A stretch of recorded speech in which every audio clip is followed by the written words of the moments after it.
আপনারা দেখছেন প্রতিবাদী কণ্ঠের পর্দায়, আর আমি রয়েছি আবু তালেব।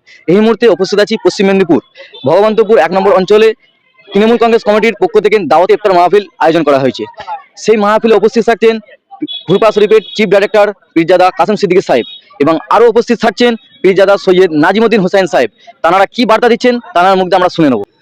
ফুরফুরা শরীফের উন্নয়ন পশ্চিমবাংলার মুখ্যমন্ত্রী মমতা বন্দ্যোপাধ্যায় 2011 থেকে করছেন। 2011-তে ওনার হাতেই ছিল।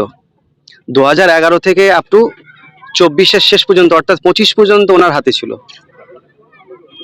তো ওনাকেই তো বেশি বলতে হবে যে উনি কি করেছেন না করেছেন। অ্যাকচুয়ালি 2026-এ তো আমার কিছুদিন আগে আমাকে দিদি বলেছেন এগুলো করো, তাই করা হচ্ছে। ফুরফুরা শরীফ দরবারে উজুখানা টোটাল রিপেয়ারিং করা হয়েছে, সুন্দর করে সাজানো হয়েছে, হাইমাক্স লাইট বাড়ানো হয়েছে, লাইট বাড়ানো হয়েছে, পিএইচই ব্যবস্থা সুন্দর করা হয়েছে, মানুষের থাকার ব্যবস্থা, অস্থায়ী রাস্তা তৈরি করা হয়েছে 7টা, 50টা পাম্প বসানো হয়েছে। 50টা, যেটা প্রত্যেক বছরে আসে 14-15টা কি 20টা করে আসতো, সেখানে 50টা পাম্প করা হয়েছে। ফুরফুরা শরীফে যারা যাবেন, ফুরফুরা শরীফে ভক্তরা যারা যাবেন এই 6-7 তারিখ, তারা নিজেরা দেখবে কি হয়েছে না হয়েছে।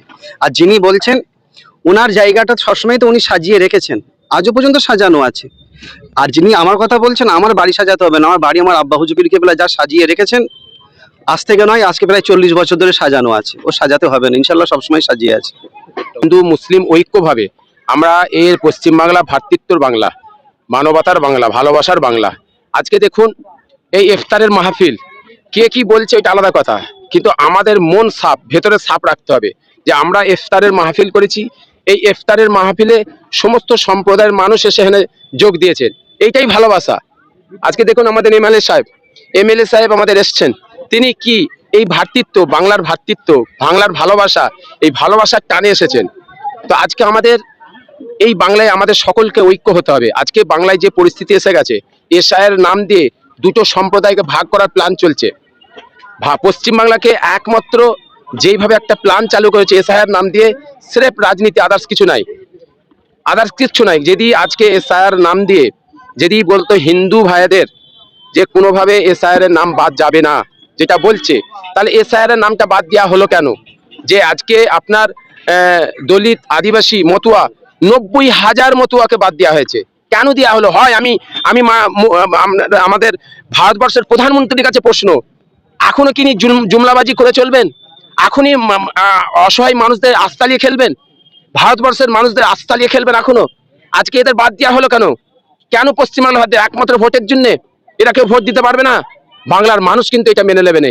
এই বাংলা থেকে ইংরেজদের তাড়ানো হয়েছিল, এই বাংলা থেকে ইংরেজদের বাঙালিদের সর্বপ্রথম প্রতিবাদ করেছিল, ইংরেজদের বিরুদ্ধে নেমেছিল এই বাংলার মানুষ। এই বাংলার মানুষ এই ধরনের নিকৃষ্ট রাজনীতিকে তাড়াবে, এই বাংলার মানুষ জবাব দেবে, আগামীতে জবাব দিয়ে দেবে। আমি মুসলমানদের নামই বাদ পড়ে যাচ্ছে বহুত জায়গায়, কি বলবেন? সবচেয়ে বেশি টার্গেট মুসলমানদের বাদ দেয়া। কেন টার্গেটটা মুসলমানদের উপরে করেছেন?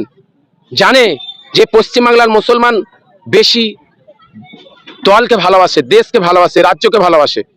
পশ্চিমবাংলার মুসলমানদের বাদ দিতে হবে যেভাবে, শুধু পশ্চিমবাংলা নয়, ভারতবর্ষের মুসলমানদের বাদ দিতে হবে। আমি আগে বলেছি যে যারা বিজেপি সরকারকে, যারা বিজেপিকে ভোট দেয় না, তাদের বাদ দেওয়া হচ্ছে। কেন? বিজেপি সরকার জানে মুসলমান হচ্ছে বিজেপিকে ভোট দেবে না, তার জন্য সবচেয়ে বেশি মুসলমানদের বাদ দেওয়া হয়েছে। তার সাথে সাথে মতুয়াদের বাদ দিয়েছে।